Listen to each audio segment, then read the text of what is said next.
the game, Michigan, Ohio State. And we talked about it all week long. There was no excuse for Ohio State to lose this football game. NFL talent from the top of the roster to the bottom of the roster, they have looked elite throughout this season versus a Michigan team that's been struggling and had some quarterback questions, a team that's kind of rebuilding.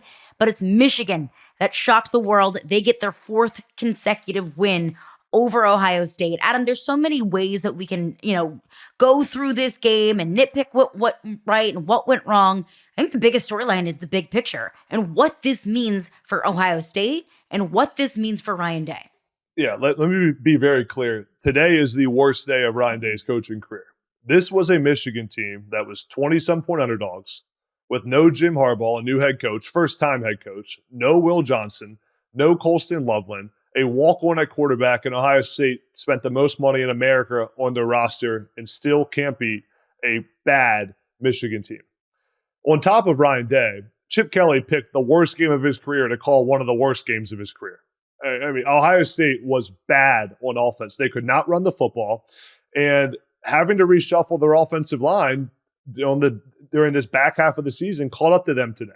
I thought Michigan being able to have the film from last week's game against Indiana, the Indiana-Ohio State game, and seeing how Indiana would reshuffle their O-line and seeing what the Ohio State offensive line looked like without Seth McLaughlin really gave Michigan an advantage in this game. And they were able to scheme up some fronts with Mason Graham to get them one-on-one. They could find a way to not get them double-teamed, and Michigan dominated up front. I thought that Ohio State tried to show they could run the ball against Michigan, tried to get into a physical battle with Michigan. My question is, how do you not take advantage of Will Johnson, the best corner in America, not playing in this game? Jeremiah Smith and Emeka Egbuka, the two star receivers for Ohio State, had 80 yards combined in this game. The fact that that wasn't a bigger part of the game plan for Ohio State is alarming. And Chip Kelly loves to try to establish the run and kept going back to the inside zone, outside zone. That's all he runs. And it wasn't working because Michigan was dominating up front. And still on top of that, when you can't run the football, to not be able to scheme anything up for the best receivers in the freaking country when the starred corner for Michigan's not playing is inexcusable. And it starts with Ryan Day. My final thought is that you're judged as an offensive coordinator and, more importantly, as a head coach on how well your quarterback plays in the biggest games. And Will Howard had the worst game of his season today against Michigan. Threw an interception in the red zone, which is inexcusable in a game like this. He looked flustered, did not look good throughout the entire game. It feels like, to me, Ohio State has the yips when they play Michigan. It is fully mental for these guys. They don't lose because of talent. It's not because they don't have better players. It's like having the yips in baseball. It's like being afraid. It's like being nervous to shoot free throws. Ohio State plays different when they play Michigan the last few years than what makes them a good team in every other game they play. They don't play loose. They don't get the ball in the perimeter. Their playmakers don't make big plays, and their quarterback doesn't play well. It's a losing formula, and Ryan Day, rightfully so, is on the hot seat. And if he doesn't make the semifinal of the college football playoff, he should be fired. When you mention Ryan Day, Adam, I think about what we look for from great coaches, whether it's Chip Kelly or Ryan Day, what we were expecting today. And to me, that's innovation and execution. So I want to see when it's not working, what's your pull a rabbit out of the hat moment? Like, what's your moment where you say, oh, that was a cool scheme, or, oh, that was a really cool motion. I didn't see that coming. I kept expecting something that would get the ball out of Will Howard's hands quickly, that would get it out to one of those wide receivers. I don't care if it's just bubble screens, like something just to get guys in the game and just start to try and work some flow. And we never had it. And then on top of that, Ohio State never really had any execution. Like, you knew Michigan wasn't going to score a lot of points. They're incapable of doing that. All you had to do to win this football game, if you're Ohio State, the number 2 team in the country coming in, was score 2 touchdowns. You score 2 touchdowns, you're going to win. The fact that it's not that they lost that absolutely blew my mind. It's the fact that they were incapable with all that talent and all of these NFL Sunday players on that roster to score 2 touchdowns. Like, Ryan Day and Chip Kelly have to look at themselves right now and say, what did we do that failed our kids? Because at some point, if you're not getting the result you got to try something different. There was never a great adjustment. There was never a great change. There was never a great flow. There was never an attempt to get rhythm. It was just stubborn play calling from a team that looked uninspired and incapable of moving the line of scrimmage. That, to me, that's a waste of a talented football team. It's only putting up 10 points in the entirety of the game. Look, I know Michigan has a good defense. It ain't that good. You're beating the back yourself. End of their when defense you're, is bad, too. Yeah. Oh, I mean, like, hey, you're only Today. putting up 10 points. You're beating yourself. And it's Especially also. with no Will Johnson. He's the best defensive player in the country. Exactly. Yep.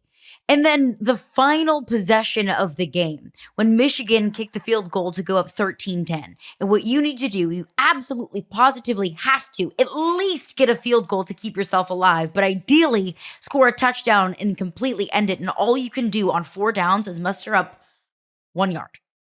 1 yard. That's all you can do. And that, I think, it all falls on coaching. I mean, Adam, the way that you put it, I think it was perfect. It wasn't just today. It was the last 4 years when Ohio State has played Michigan. And yeah, albeit the Michigan teams, the last 3 years have been better than the Michigan team of this year. But Ohio State has been, over the last 4 years, a national championship contender. And they don't look prepared. And they don't look ready. That falls on coaching.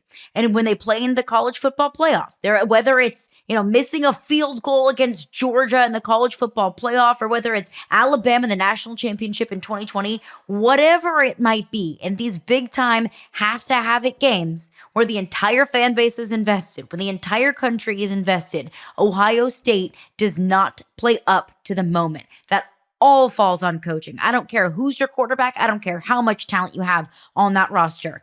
That's on the coaching staff. That falls on the head coach. They got tight today. Like, when you mentioned that late drive, what really hit me is, look, win or lose, when CJ Stroud needed to get a drive, man, there was a swagger when he walked out on the field. Joe Burrow, somebody that Caroline, you're obviously incredibly familiar with. You watched on the sidelines, right? Like, Joe Burrow, when he needed a drive, came out with it. Over the last few years, even last year, when Brock Bowers needed a drive, or Brock Bowers, when Carson Beck needed a drive, I got Brock Bowers on that. When Carson Beck needed a drive, Carson Beck came out with a little bit of a swagger to him. When Tua and Jalen Hurts were doing their thing at Alabama, they walked out on the field and they needed a drive. Like, we remember that national championship overtime game. It's the team that stays loose and confident that's able to execute late in those games. What we saw as this game went on, Ohio State got tight, Adam.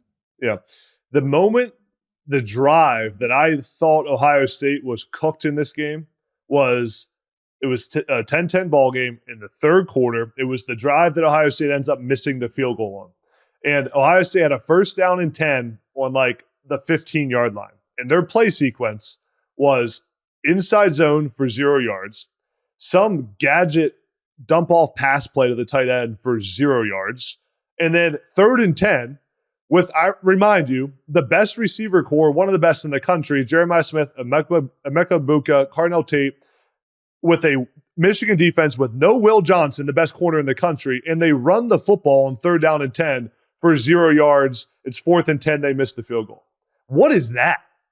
What is that play? You talk about playing scared, and those play calls rub off on the confidence of your team. You're 3rd down and 10. You have Will Howard at quarterback and your receivers, and you run inside zone or a draw and then kick a field goal from the 15-yard line. It's scared. It's, quite frankly, I feel bad for some of these Ohio State players. Stick there, Adam. Like, think about that, because you've been in these huddles. What's your reaction when you're in the huddle and that's the play call that comes in?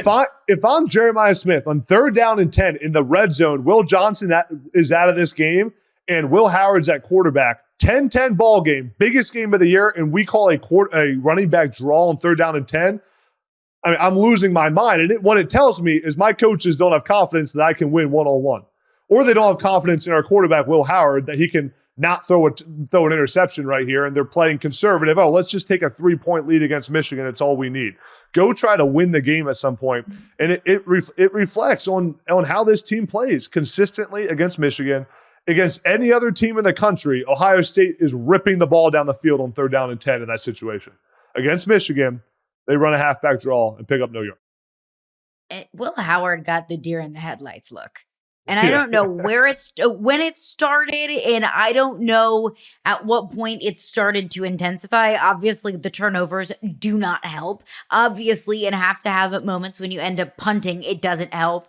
But I started to notice it more and more, and I thought, that look, we've seen that look before, and we did not like the ending, that he just looked completely just in over his head. So Michigan wins that one, and I think we can all agree, right?